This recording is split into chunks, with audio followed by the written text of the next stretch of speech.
My name is Nelly. I'm the event manager at BIM Africa.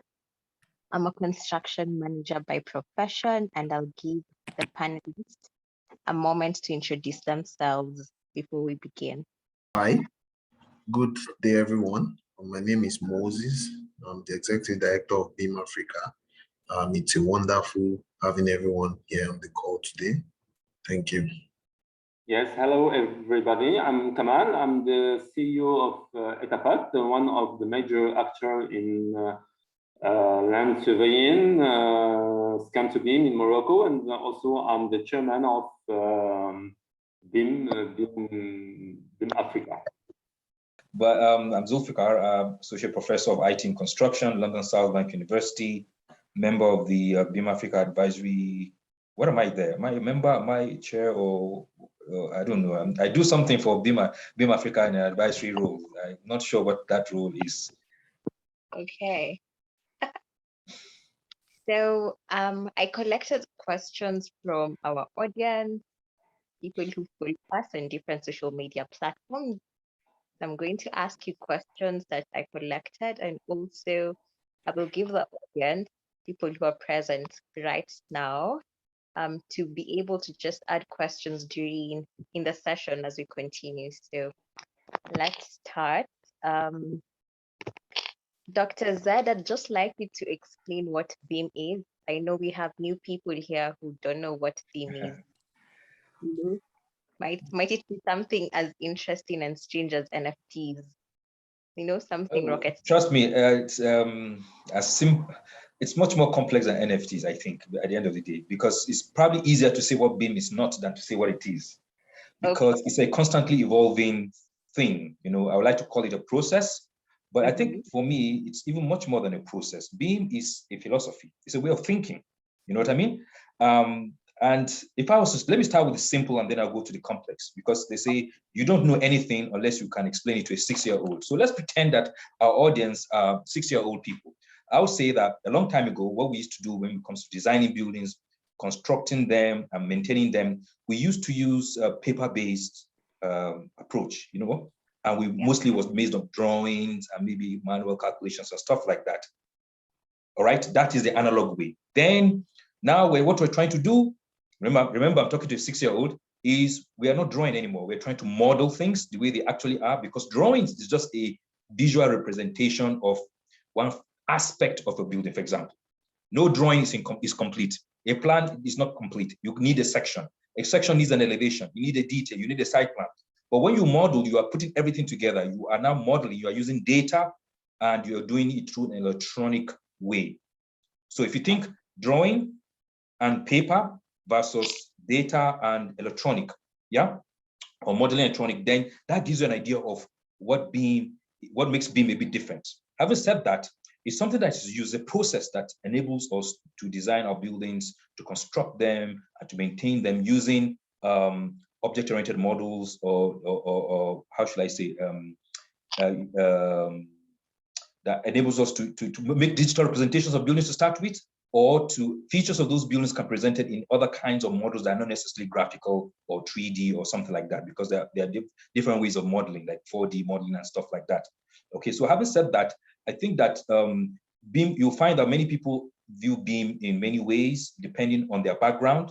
Traditionally, architects, people don't know this, but traditionally, BIM was a noun until it was standardized. BIM was building information model. If you look at the BIM wedge, you will see the beams written there with an S.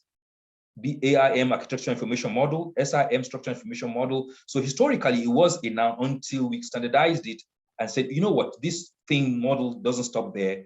In the design stage, we also construct it and we also operate it. So let's call that, let's make it a process. Let's make it something more holistic, which you can use from the very beginning of your process, even pre-design, up to the post-design, post-occupancy, post-construction, even decommissioning and disassembly, or whatever it is you are doing at the end of the life cycle of the building. So that's how BIM can be, in simple terms, be explained to the average person out there. But then again, this is just maybe one way of looking at it. There are many ways of looking at it. Depends on who you talk to.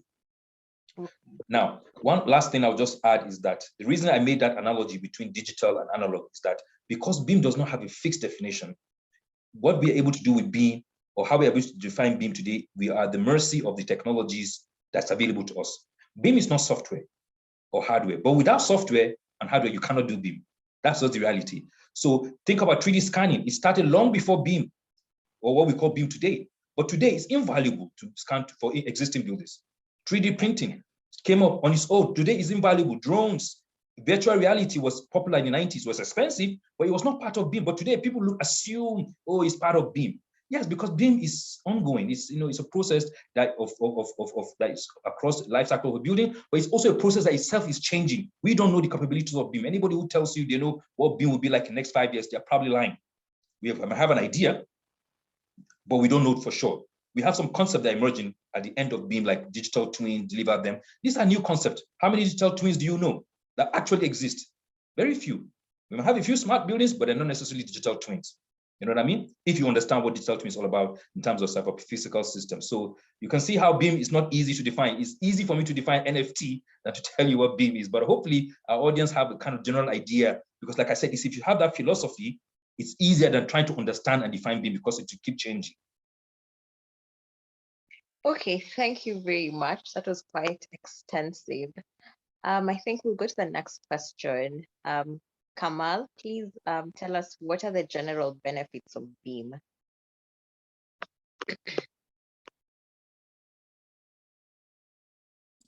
Thank you, Nelly. First of all, I would like to say to Dr. Zulfikar that I really appreciate his new definition of BIM, and I really agree about what he said.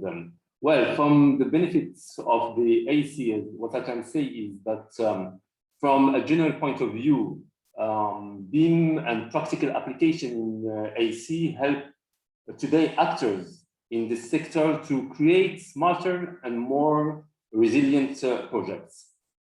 Using BIM today gives a lot of benefits. That what we can say is build before building. What we say in French, construire avant de construire, through visualizing the project before the construction, check and validate the design choices, detect errors, time and cost optimization. That's one of the benefits. We can also say that better collaboration within the project team by uniting all the stakeholders around the tree model. Before, we had problems between architects, land surveyors, engineers, and now when we are all around the tree model, collaborating becomes more easy. And then facilitates the transfer of the projects to the MEM. What I mean is management, exploitation, and maintenance phase through assessment of installations costs and predictive and curative maintenance. Enfin, what we can say is realistic simulation through the digital twin. That's all some of the benefits that we can say that BIM gives to the AC. Thank you, Nelly.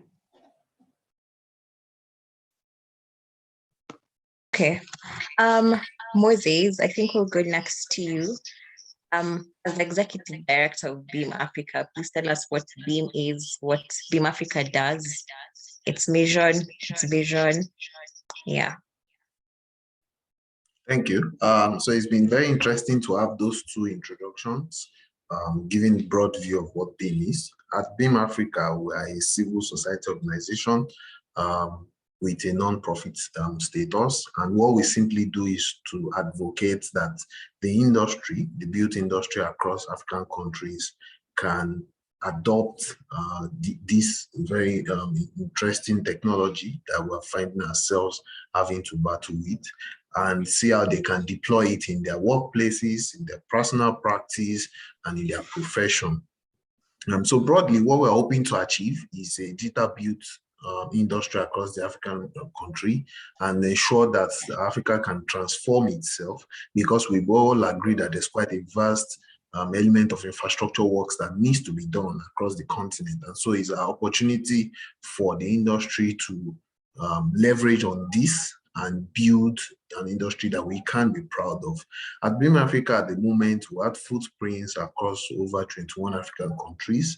And by footprints, I mean both representatives as country reps, both industry engagement, partnerships with organizations, and a lot of other engagements.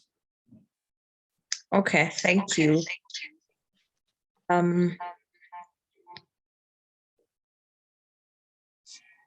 Okay, so I'll go to the second bit of the questions, and these are questions which were given by our audience. There's someone who wants to know what are the new career opportunities for BIM in the built industry. Dr. Zed, please help us. All right. Yeah, new careers for BIM in the built industry. I think you can look at this from two perspectives. The first is when you say new career, well, it's relative. I think first of all, there's opportunity for you to even give your own career a boost to start with, whether you're an architect, a QS, a construction manager, and whatever. You can upskill and become very super, more digitally oriented and transformed as an individual. All right, and that will be invaluable to you because BIM is not necessarily changing some fundamentals. We still need to mix concrete on site. We still need to design buildings and do all the other things. But if you cannot participate in this digital collaborative platform that process that Kamal talked about, then you are not going to be a good team player. You're incompatible with the whole BIM process. So that is the starting point when you think about careers to start with. But then there are emerging careers. So probably the question was targeting as new careers that are emerging. Yes, there are some things that are emerging that we could not have been able to do without the BIM process being what it is today. One is, for example, BIM managers. You can be a BIM manager or a BIM coordinator. All these sort of things are new roles that are emerging, and they're specific because there's some things that BIM requires. You know, BIM managers can manage commodity environments and collaborative platforms, and BIM coordinators can help also with coordination of models and the rest of that. And then there's some other things that are emerging based on particular technologies. Like I talked about 3D scanning, it has always existed, mostly was used by landscapers to scan terrain. And then people realize, hey, you know what, we could scan buildings and import it into BIM models and get that as built, whatever, you know what I mean? So that itself, you can have people who do what you call scan to BIM engineers, you know, and that requires a bit of skill set itself. And then you have other roles that are emerging like VR, virtual reality, because these things require special skill sets. You may train as an architect or engineer, but you may eventually gravitate towards this because there are no degrees being offered in, say, VR in construction now. There are no degrees offered in, say, scan to BIM or whatever. You can just pick up the skills. There are training sessions, there are training courses you can attend, and they can give you a new direction. So in most of these new careers, you probably have to have your own fundamental built environment background. You cannot come from geography and all of a sudden want to be a scan to BIM engineer. It's not impossible, but it's likely going to be that you're a civil engineer or an architect or construction manager, and then you can add and then diversify your skill set into that area. This is one thing. And then there are other emerging careers that have to do with maybe the programming side of things, you know, because many BIM technologies now require plugins to make them better. You see, these software companies like Revit and Graphisoft and the rest of that, they cannot give you all the tools you need. It's not possible. It's not realistic because the amount of money they have to spend versus the amount of people that need those technologies doesn't make sense. So they will give you a baseline, what most people would need. Probably they use what they call the Pareto principle. What are the 20 functionalities that 80% of the industry wants? That's what they provide in Revit. But then they'll give you, make it an ecosystem with APIs, you know, so that you can create your plugin to add extra functionality. I'm sure most of you have come across plugins for Revit, for ArchiCAD and the rest of that. That's what they do. So that's a career itself that you can specialize if you're interested in programming. Apart from that, there are other things you can do with data. If you like data analytics, you know, data science, and it's applicable in almost every other industry. They have their own in-house data analytics people. Some work with static historical data, some are specializing in time series data. For example, many buildings, modern buildings are having sensors that collect real-time data. Somebody has to analyze it, you know, or at least work together with the AI system to be able to make sense out of that. So that's another direction that one can go into. But I'm always in favor of people coming from the built environment background, at least a bachelor's degree level, and then specializing in this. In fact, that was how even BIM started becoming popular. It started with becoming like a master's course. You have an architecture degree, then you do a master's in BIM. Although undergraduate students are now beginning to learn BIM, so it's fading away. It's no longer a big deal. But then these specialist areas are things that you can take up on after graduating as a QS Moses is looking at me, or as a construction manager, or as a civil engineer or an architect, then you can say, you know what, I like scan to BIM, I like to be on site. Or you know what, I like numbers, I want to go into data science, or I like programming, I like Python or C#, I want to go into creating plugins. This will give you those sort of specialization that you might want, okay? I would not like to see, the point is, I worry about having somebody who's just a programmer, thinking he can come to the built environment and just create plugins. What do you know about construction management? You know, yes, you can program, but you don't have the, what we call domain knowledge in that industry. You know, it's better to have a QS learning programming than to have a programmer trying to understand how measurement is done. It doesn't make sense. Okay, well, it can be done, but it's difficult. It's difficult. For a programmer to be able to have the skill set that someone like Moses has, he has to work with a QS company doing maybe apps and plugins for years. Then you know enough about how QS as a process works. He might still not have some intellectual aspect of QS because he didn't get a degree in it, but he might get experience in it, and then he can confidently work with QS to do in future. But if he was a QS automatically, he's comfortable with his QS background, then program is a layer you can simply add on top of that to, you know, embellish his career. I think that was hand raised there. Maybe it's for me or for you. Yeah, Samuel, please unmute and ask your question. Oh, so thank you very much for the opportunity and the knowledge thus far. A special greeting to Dr. Z. While he was answering the last question, I just started considering that maybe he can further expatiate, but linking it to a form of research, since he even mentioned Pareto's principle with special consideration of Africa and particularly Nigeria. What are the options for, like, if one wants to engage in probably a researchable topic, even though the question might look a bit wild, but just while he was speaking, I was getting some form of inspiration. If you could just maybe engage us in how can one, what areas, what are the prospects, and what available domain within the context of Africa can one explore, probably for a PhD research and all that. And probably that if we have a very complex question. I don't think I'll be able to answer it and do justice to it within the time, because we have a few more questions we want to take. But I promise I can come back to this if we finish with the standard questions that we are expecting, if you don't mind, because it's you're talking PhD level stuff now, not everyday street-wise BIM that people I want you to just implement. You are looking to expand, because with PhD you are expanding the boundary of knowledge. But you know what we're doing now, as far as I'm aware of this conversation, is we're talking about, you know, the very basic bread and butter BIM that people need to do. So if you don't mind, let me address this question later on towards the end of the discussion, please.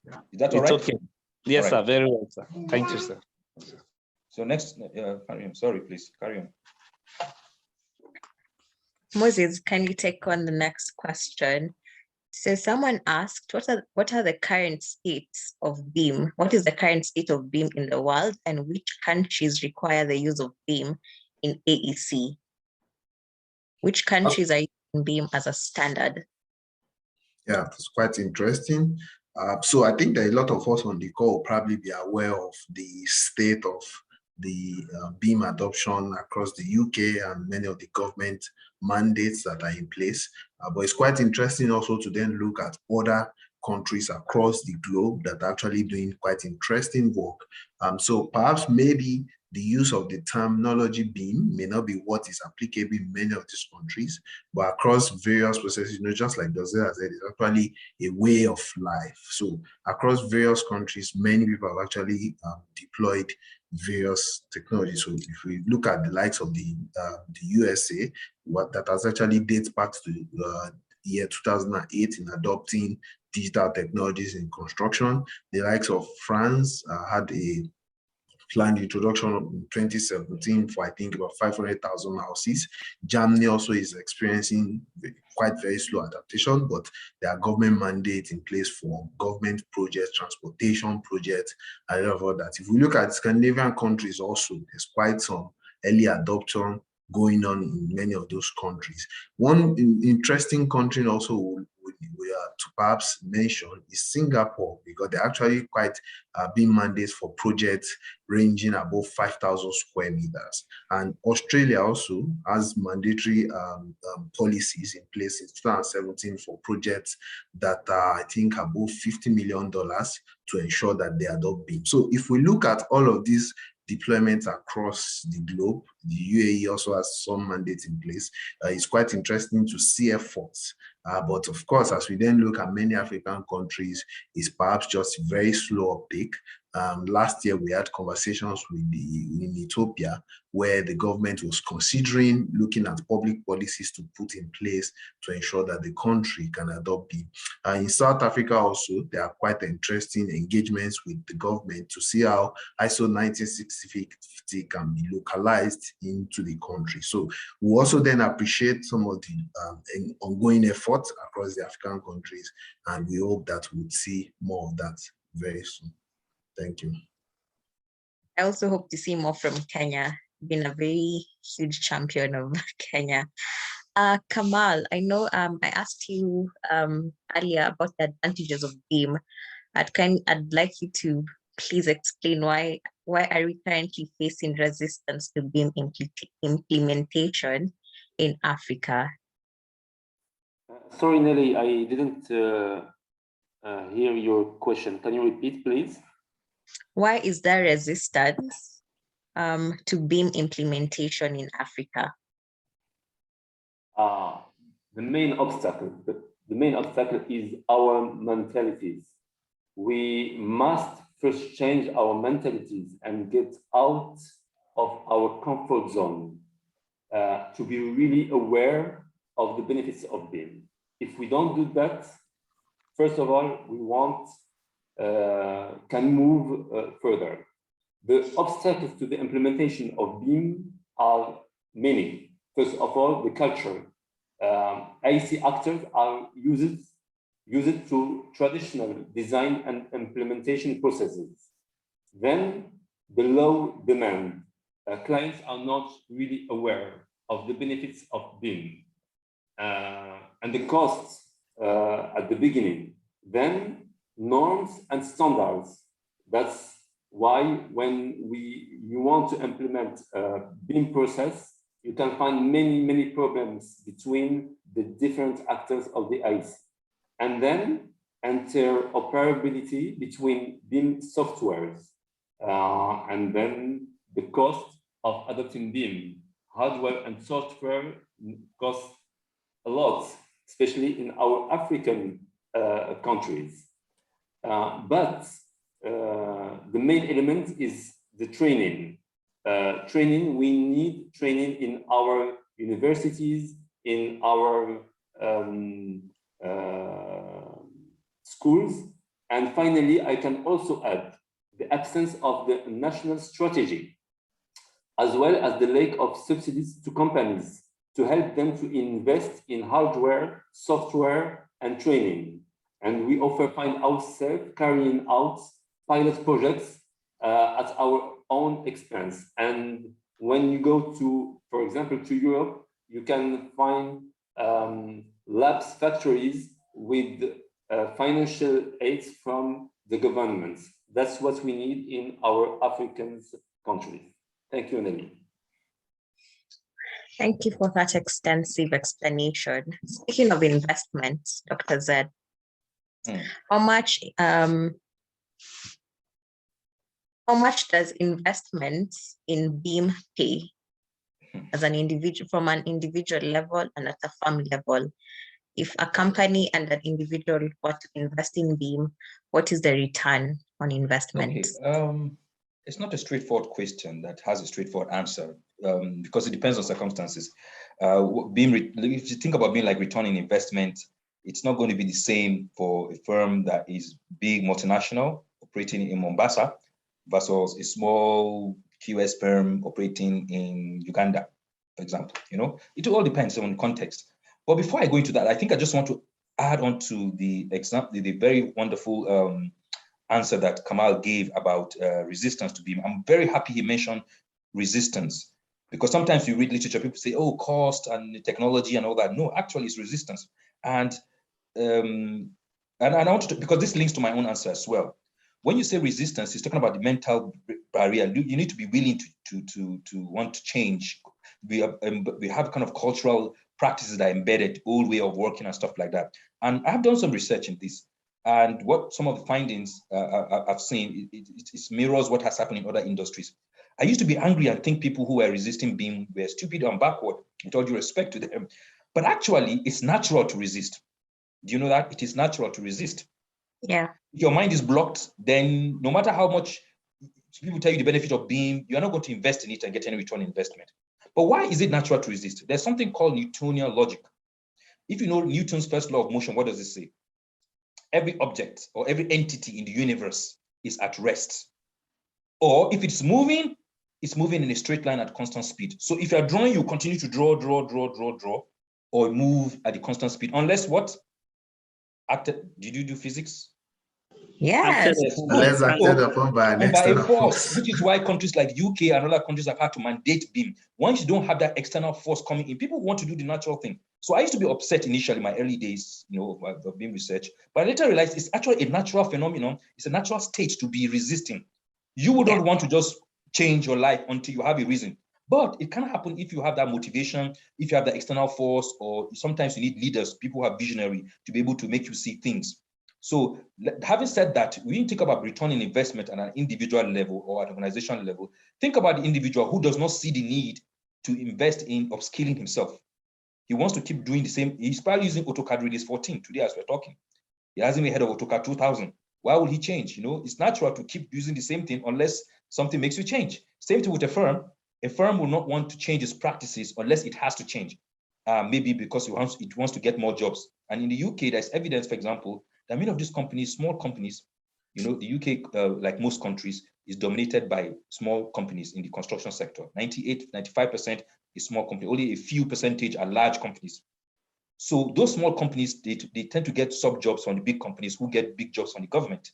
Mm-hmm. So many people that are adopting BIM are doing it because they don't want to lose jobs. They are doing it, there's something called loss aversion. Loss aversion theory says that you are more sensitive to loss than you are sensitive to gain. If I said, what's your name, Nelly? Nelly, if you do not end this webinar on time, I'm going to fine you $500. You are probably going to respond to that more than if I said, Nelly, if you end this webinar on time, I'm going to give you a gift of $500. You are more sensitive to loss. So people adopt BIM because they are, not everyone, some people are adopting BIM because they are afraid of not getting jobs. They don't care about the real benefit of BIM in terms of collaboration, in terms of the sustainability potentials and benefits of reducing waste and all those things. So if you think about this, to answer that question, how do you cost the return of investment? It depends on many things. If you look at the environmental benefits of using BIM, going paperless, it's humongous. Yeah. If you look at the efficiency and energy savings in terms of collaborating remotely, you don't have to travel, commute, and whatever. You can just work with partners all over the world. You can win jobs easily. And there's some things that are not easily quantifiable. The question is, how do you pay for the cost? Perhaps because there is cost associated with it, but the return on investment is not easily quantifiable. A contractor may be able to quantify, say, if I didn't use coordination and BIM clash detection, I would have had this amount of errors to correct on site. That is one thing. But what about the design stage? What about the post-occupancy stage? BIM doesn't end in construction stage. So perhaps we should be looking at maybe instead of saying how much does it cost, we look at maybe some of the ways it can help you as an individual, like career. Your career will be boosted as an individual. You become more competitive. As a firm, you win more jobs. You get the environment becomes more sustainable in the process, and these things are not, how much is it? What is the consequence of cutting down one tree to make a paper that you print your drawing on? It's unquantifiable, in real sense of it. Yes, we know carbon emissions and all that kind of stuff, but we need to move away from trying to cost BIM and just see it as a benefit that is good for everyone. When you say, how much should we spend on BIM? It's like asking a doctor, how much should you spend on your stethoscope? You're supposed to get the best stethoscope anyway. If there's a new digital stethoscope, you ditch the old one and you take the new one. You don't start saying, no, Mr. Client, you have to pay me because I'm going to take your temperature using a digital tool. Nobody does that in any industry. So we should stop thinking that we have to cost BIM that way. It's the way it should be business as usual, not an added cost. Yes, I understand the capital cost sometimes is high, but the best doctor in town will want to get the best equipment so that he gets all the best patients coming to him. That's how it works. You know what I mean? And that's the mentality we need to take going forward, so that maybe what we could do, and I've had a webinar I did in Ghana yesterday. Well, I was in UK, but I did it for Ghanaians and Institute of Surveyors, and they were asking some similar questions. And I said that one of the challenges we face as professionals is that if we feel the professional fees we are charging is not enough. For example, I think in Nigeria, if I'm not correct, like 10% of the capital cost, Moses, is it? That is shared across the professionals? Am I correct, Moses? Yes. Good. If you feel 10% of the capital cost of the project is not enough to pay for the cost of BIM, increase it to 15%. Who said it should be 10%? I didn't see Moses coming down from the mountain with a tablet saying, well, you should charge 10% of project. No, it's not God-given formula. We can increase it to 15, if necessary, 20%, because we want to give more value, because that 20% will probably save the client more money in the long run and make everybody work better, and the environment will benefit from it. So it's something we can just build in without actually saying, trying to cost things down to the level of detail, so that we can take it. And I think with time, these things will not be an issue. It's only happening now because, like many parts of Africa, people are struggling to get into the ladder of BIM. With time, when schools are getting software for free, you know, all this cost of training, cost of this, cost of that will be eliminated. And people, that's how CAD was. When CAD came, people were trying to look at the cost of CAD, you know, and people are even claiming it's going to take over the job of architects. It never happened, you know. So with time, BIM will become business as usual, and nobody will start talking about costing BIM, because it's just the way you're supposed to do it anyway. Okay. Thank you. I'll take two questions from the audience. I see Paul Atume, your hand is up. Please ask your question, unmute and ask your question. Okay, good evening from Nigeria. Can you hear me, please? Yes, we can. Okay, thank you so much for the opportunity to ask this question. And I must appreciate the speakers thus far. Thank you so much, Mr. Moses Itanola, for hosting this, and thank you so much, Dr. Zed, for the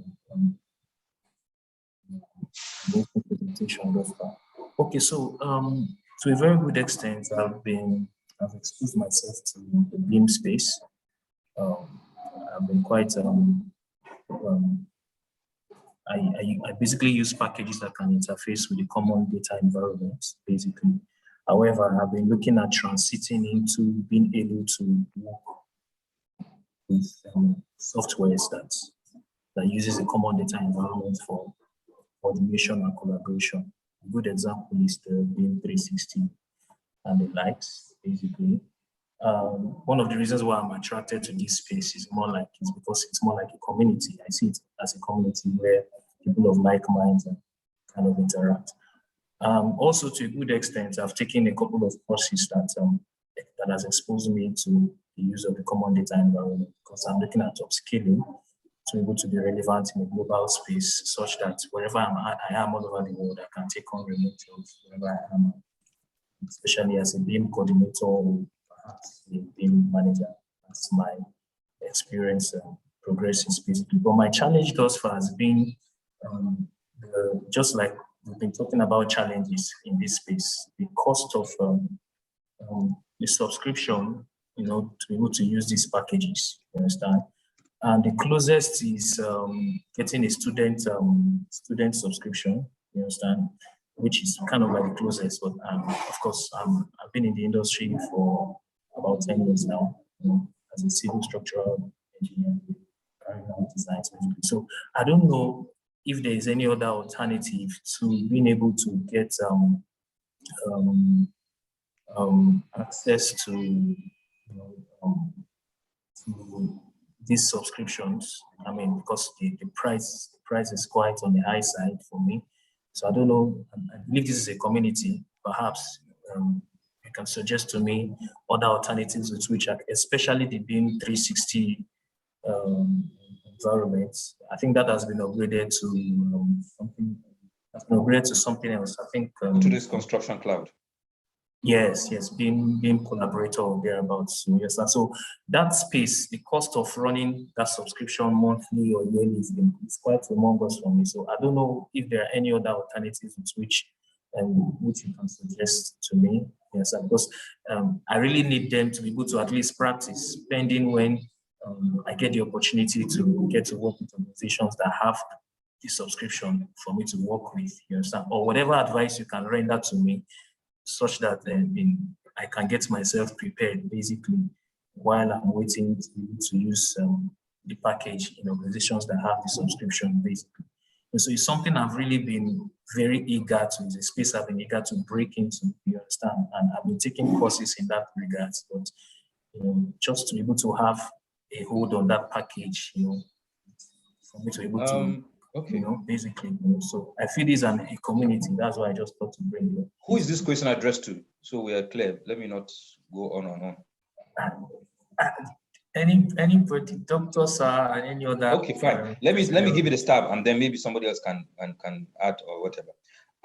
In terms of the cost, unfortunately, we are at the mercy of some of these technology providers, and they know how desperate people are to get into the BIM world, and they are milking us dry, unfortunately.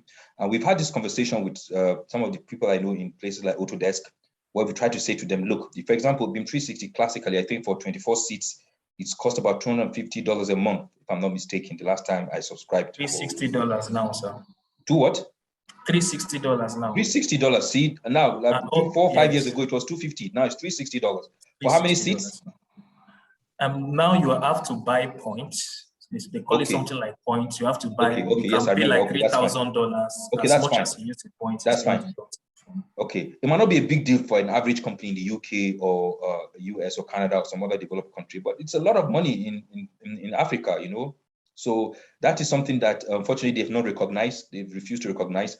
And I think about a month ago, I was also involved in a forum like this, a webinar for NIQS, Northeast branch of Nigeria. I think they did something and invited me to talk about BIM for QS and stuff like that. I'm not a QS, but I pretend to be once in a while because they have money. Anyway, so one of the things I said to them was that to address this issue of cost, it's not something an individual like you, Mr. Paul, can handle on your own. If you go to Odres and cry, yeah, it's just one Mr. Paul who is not able to pay $360 a month. Yeah, there are other people that can pay. So you need to go as a group. And I think one of the things that can be done is that short of the government, for example, short of the government maybe subsidizing it, which is what has happened in countries as far as Singapore and other places, they've subsidized technology over the years. If the government cannot subsidize, then the professional bodies, maybe with universities as a whole, can approach these companies and say, look, you can't be serious. You expect us to be able to afford this. How much is our salary? Somebody else maybe doesn't even earn up to $360, and you're asking him and his small company to subscribe to this, or maybe as individual freelancer, you want to use BIM, like maybe you yourself, Paul. So, but if your professional bodies can come together, and the Nigerian Institute of Architects, for example, or Kenya Institute of Architects and the Institute of Surveyors, Institute of Structural Engineers can collectively do this on a national level, perhaps even on a continental level, and approach this and say, you can't be serious. Look at it. You are the ones who keep publishing facts and data and say, Africa, we are living $2 per day, we are poor, yet you are asking us to pay the same thing with a New Yorker. It doesn't make sense. You know what I mean? Yes, we agree, we are hungry, we are poor. We can't live, most of us live below $2 per day, whatever. But that is the main reason why you should not ask us to pay the same thing that people in developed countries are paying. It does not make sense. There's no justice in that. But remember, these companies are not obliged to do this. But if you present this in a very holistic way, I think they will see sense in it. The same way they're able to give universities free licenses for BIM 360, by the way, in case you don't know that you can get free licenses. Why can't they give subsidized licenses to people? In universities, what they do now is you have to have a university email address, which they can verify. Like in UK, you have to have a student email address that has .ac.uk. In US, it has to be .edu. Then they know you're a student and registered, and they give you access to Revit or BIM 360 for, say, I think 3 years or 2 year license or whatever. Similarly, they can have a way of using some verification purpose to give professionals, maybe like I suggested to the NIQS Northeastern branch a month ago, you can do it on a project basis. You can say, okay, for projects that are worth less than $100,000 worth, we'll give you free for 6 months or for 1 year. For projects that are between $100,000 to $500,000, I'm using dollars because they think in dollars, then this is how much you pay. You pay maybe $100 per month or maybe $50 per month per participant for the subscription. And for projects that are maybe 1.2 maybe millions of dollars, you understand what I'm saying? So that when you are doing an airport in Kampala or a big factory in Harare, and this is something everybody knows it's big project, millions of dollars. You cannot tell them you can't afford BIM 360, because clearly $360 per month is affordable for that kind of project. But where you're just a young or small company doing your 3-bedroom house here and there, the occasional story building, you can't afford this thing. It's not fair. So we need to be able to come up with a strategy and approach them and say, this is what we think can work for us. Otherwise, they are not obliged. Or why should Autodesk sit down and start to think about how they can make life cheap or affordable for you when they have millions of customers willing to pay around the world? So this is my approach. We need to have a collective way of doing it. Maybe BIM Africa can play a role in this, or maybe professional societies can also come together. I think it's not good for different pressure groups to go individually. I think if you can have BIM Africa is our equivalent of our NGO in the construction industry. So we need civil societies, we need even our legislators, we need the professional bodies, the Institute of Architects and Engineers in all these countries can come together. You know what I mean? Present a formal union and say, look, we want to digitize, we want to do this, but you are not helping us. Everybody knows Africa is not having the same purchasing power as everybody else. Why are you making us pay this? So, but then in that process, we can present what we think is a workable template. All right, we negotiate very well. All right, and that art of negotiation is something we have to do well, because these people, when you go to a market to price things, you are trying to go as low as possible. The seller is trying to go as high as possible. So we need to make sure we negotiate well. We tell them that, no, we want every project to be free. They'll say, no, okay. Well, how about give us 80% of the projects of this value free, and so on and so forth, until we get what we want. You know what I mean? Yeah, thank you. Thank you for her question. Because of time, I'll only take one question. Amal Deraz, please make it as brief as possible. And if possible, just direct the question to one of the panelists. Thank you. I will thank you for the opportunity you give to us to exchange information about some innovative topics, just like BIM. I have a question. Most have said that UK is an excellent example of countries that use BIM in their implementation of projects. I just have information that UK has imposed the BIM at the second level in their public market since 2016. It means that it becomes a must. I just have a question. Who are eligible to impose BIM in Africa's projects? Can you repeat that last statement? My last question is about who are eligible to impose BIM in Africa's project. Okay, who are those that are eligible to impose BIM implementation in African countries and the projects? Okay, so I think that just like Dr. Zed has said, it has to be on an individual country level way of implementation or imposing.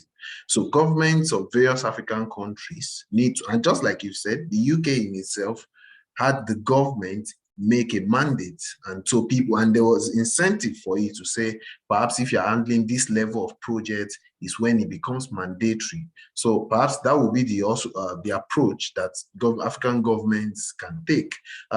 In terms of looking at the benefits to that or the disadvantages to that, there are also that, because if the government in itself imposed the use of BIM and the market doesn't have the necessary infrastructure to execute it, then it becomes a failed policy.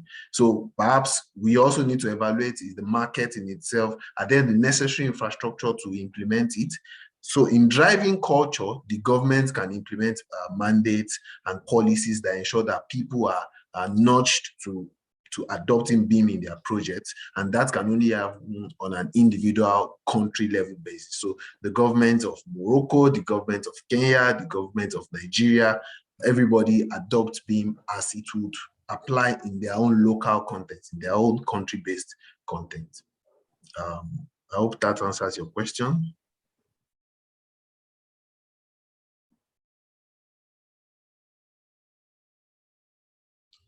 Amal? Yes, thank you. Well, what I can add is that it depends on the national strategy of each country. And you can find in Europe, England imposes it, but in France, it's not the same thing. So each country will have its own strategy. I wanted to add something to the answers of Dr. Zulfikar, is that I think you are right, BIM Africa can be an interface with the software editors, and softwares, in my opinion, software cost must be indexed to the standard of living of each country. It's not, we can't sell Autodesk products at the same price in Europe, in France, as in Algeria, in Morocco, or in Nigeria, or in other countries. So software publishers or editors must be aware of their major role in digitalizing and not focus only on the profits to be made. And maybe BIM Africa can have a big role for this. Thank you. Let me just add to that. This is informal. I hope it's not going to be put on YouTube. Please, can you confirm this? It's going on YouTube. Oh my God, then I can't say this. Okay. But okay, let me just say, in principle, I'm not going to mention names, but there's some conversation going on. I don't know if if those of you are into tech and software, you know that Microsoft, for example, has stopped selling Visual Studio. You know, Visual Studio, where you write C# code and all those sort of things, it's now free, isn't it? There's some conversation going on with some companies where they want to make some BIM technologies free, but they may charge you for something else. Maybe, for example, hosting the data or some other things, but actually using it might be free. There's some conversation going on around that direction, and I cannot confirm or mention names, but I've heard something in that regard. So hopefully that will help. Yeah. I have one question each for the panelists, then I'll give the audience one last question, then we can wrap it up. So I love this question because it talks about sustainability. Moses, what are the steps required to integrate BIM in managing construction waste at different stages of a project? Okay, that's quite interesting. So if we now look at construction waste, we also begin to look at the circular economy in trying to ensure sustainability in our projects.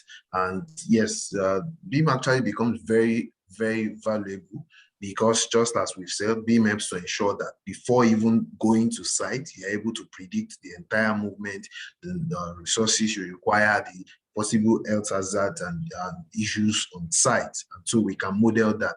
And they are easy. One of the greatest issue with the construction industry is the cost of rework, where we're having to make changes on site, and they are very costly. But with digital technologies, you can easily make those alterations, those decisions, even before going to site. And that helps to ensure that you're, of course, reducing waste on construction sites. If we now begin to go towards advanced technologies, and maybe not so advanced, where you deploy artificial intelligence to your construction site, drones and robotics on construction site, of course, those help to optimize your resource use and ensure that waste is reduced to the barest minimum, because now you're working with automated systems and systems that ensure that it is the exact required resources that are deployed at a particular time.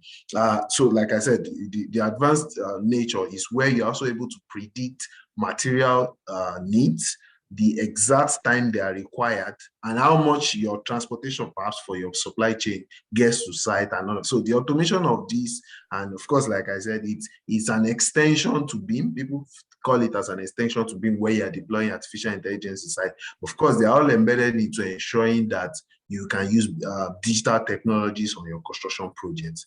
And yes, they are very valuable in ensuring that we can reduce construction waste. And of course, also key into the circular economy drive. Thank you. Thank you so much. Next question, going to Kamal. What is the interaction between BIM and City Modeling Africa? Well, this is a very good question. It's a question of the time. You know, unlike developed countries where cities are in advanced stage of construction and development, African cities are to be built at the level of all the components. And BIM brings information city modeling, and city modeling brings geographic context and environmental data to BIM. BIM JS convergence is really it is currently one of the important areas of development or research to be developed actually. And city information modeling and BIM are now in this way for convergence. What will give great benefit to the urban construction and city management. And also an upstream digital approach will allow efficient urban management, Nelly. Okay, thank you. Dr. Zed, what does Africa need to adopt BIM? That's why you always give me these difficult questions, Nelly. What have I done to you?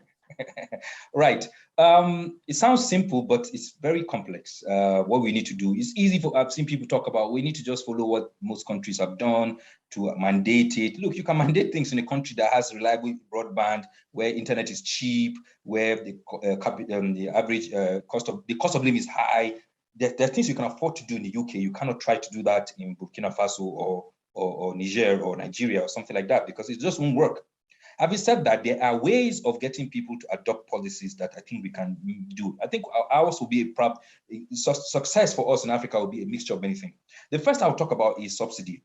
Clearly, we mentioned earlier that we need to subsidize the cost of this technology because, you know, we just can't afford it. We are countries, most of our countries rely on World Bank loans and whatever. You know, people don't have that kind of purchasing power. So we've talked about that already. I'm going to dwell on it anymore. That's the first thing. But after subsidizing the cost, it doesn't mean people, because we made commodity environments available and Revit is free or whatever, it doesn't mean people are going to jump on it. So you have to incentivize the adoption itself. Make people want to use it for some reason. How? One of the things you could do is, for example, construction projects or construction companies that use BIM in their projects, they can be given tax breaks. For example, who doesn't want a tax break? For each project you do, you get a certain tax rate based on the value of the project, but you make sure you use BIM in a minimum level, like level 2, for example, in the UK. Yeah, this is what you could do. Another thing you could do is you could also, but this has for a contractor. How about designers? For designers, I think you can do something like maybe building permits. You can incentivize this. If you do your project in BIM, you are going to get a building permit done within 3 days. If not, well, we're going to have to look at it in the analog way, and it might take us 3 months. That's, you know, those are things you can do to incentivize. So even if the software and hardware and training materials is free, it does not mean people will use it. So you need to kind of incentivize their utilization by coming up with things, carrot and stick. If you do this, we'll give you that. If you don't do this, we'll not give you that. So that's the second thing. First is what subsidize the cost. Secondly, I think incentivize the adoption. And then thirdly is what most other countries have been doing, which is to mandate, but not to mandate it for, say, all the government projects in Zimbabwe should be done through BIM. It's not probably going to work. It's not going to work in Nigeria because, you know, for many reasons, you know, there'll be inefficiencies, it's technologies and all those things, the infrastructure is just not there. And other things can come that will complicate matters, corruption and, you know, poor adoption practices and all that kind of capacity building and all those big questions that can make process go wrong strategically. You cannot begin to force that. However, you can be very strategic. You can look at certain projects and start making them like pilot cases, demonstrator projects. You can say any new hospital, any new airport, any new school must be done with BIM, as long as it's a public building. And the government would be willing to pay the price or the cost of you know, making it easy for you, give you the planning permission, give you tax breaks, as a company, give you the subsidy if there's no subsidy. So we can be selective in how we do this, you know. But in the UK, remember, they mandated it for all public sector projects. I don't think we can have that kind of blanket approach in mandating it. We can be very selective in mandating it because that mandate will come with its own incentives. You know, in the UK, it's not like they mandate it for you and then they have to give you subsidy to pay for the technology. No. They expect you to afford it. But in Africa, you can mandate it, but then the government itself will build the cost of implementation of BIM into the capital cost of the project, isn't it?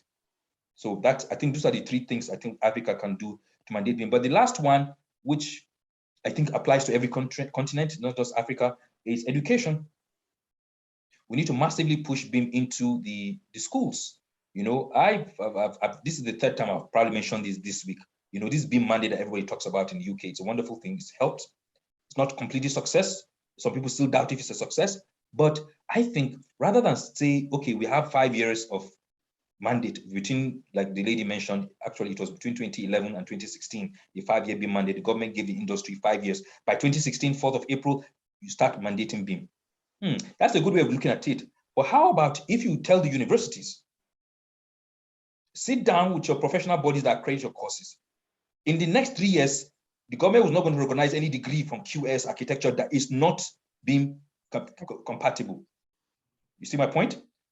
Because we know the students and educators can get a lot of this software for free. Maybe the hardware maybe have to be purchased, but this software, which is the most costly, can be got for free. So if you push it to the schools, you find out that within 5 years, you have overcome all this problem of cost of training and all that, because every graduate will be BIM capable. You know what I mean? That's free training. You don't have to now worry about upskilling. Yes, you have to upskill the existing workforce, but at least you are sure that any new professional that you hire, you don't have to worry because this guy is already up to speed. And in fact, he might even teach us some things we don't know.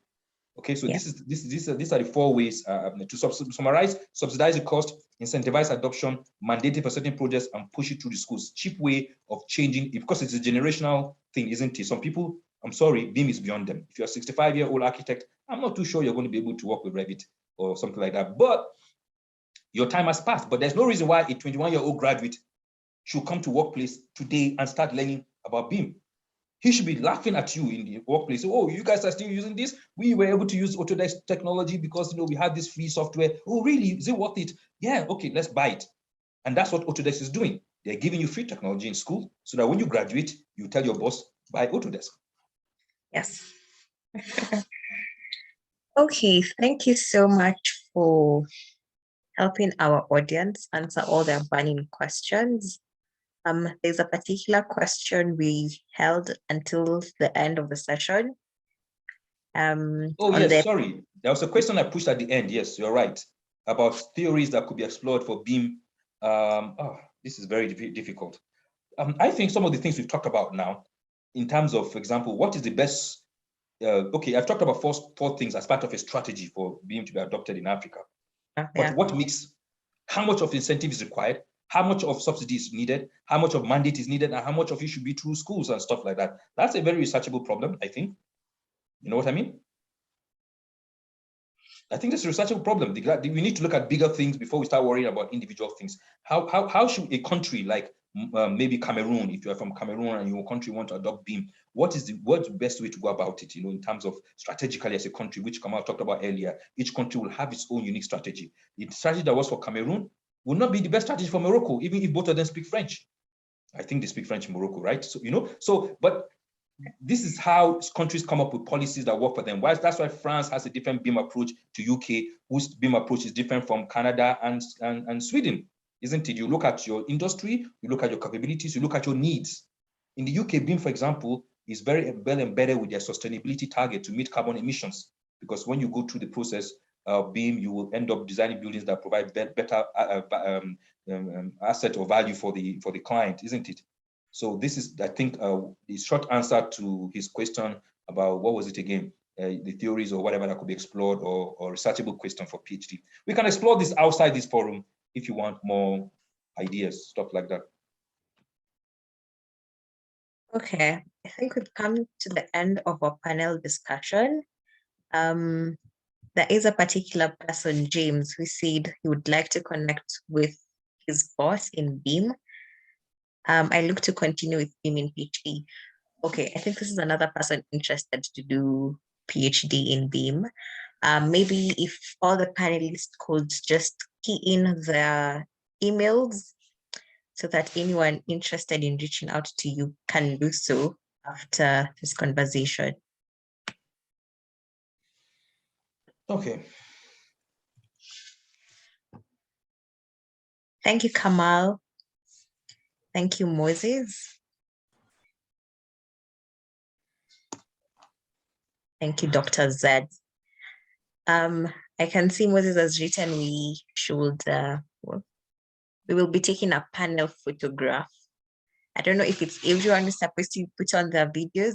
Please do so. I'd love to see that, I'd love to see you guys. So please put on your videos on. And thank you so much for being part of this. each and every single month on the last Thursday of the month, we usually host a profession in the BIM industry. And if you're here and you'd like to be, part of our event and you'd like to share any particular topic of your choice, please feel free to reach out to Moses and I'll schedule you on the next one. Thank you so much. Please look at our website and subscribe, read our articles, be part of the community. And even as we take this photo, please share on social media for other new people to be part of this community. Thank you so much. I've been your host, Nelly from Kenya. And yeah, thank you. Moses, please take away with the photograph. Thank you, people Nelly. have not been putting on their videos, so yes. Okay.